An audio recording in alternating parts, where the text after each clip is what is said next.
halal finance hairisi akoidi sengna idi khangje hode but tobu myam da proof evidence angon da leire halal gi chairman thogle halal gi director manga thogle director manga si makoi ji ni myam na fara ga phuba punba myam leikre masida director manga si moi di halo haire paisa si kana go mapu mu da lei mapu sina su paisa si pirage haibage video evidence proof angon da leijare amadi court ta inaba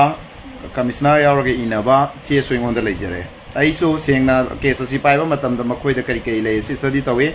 akyam kuire aduga kanagumbo organization amana su khoi gi manipur gi nataba mapal gi organization amana su case asi ai thangat sakre adugi matung da thangalaga hujik manipur praja da aina thamjaring emdi case asi gi ani angle da lebak miyam na mateng pangbiyo achumba ai sumba langa langji si puthok sarake masida khoi gi manipur da leiriba CSO sing da so jambai haijagre CSO gi leader da so haikre political gi leader da so haikre akhanga hi kya da so haikre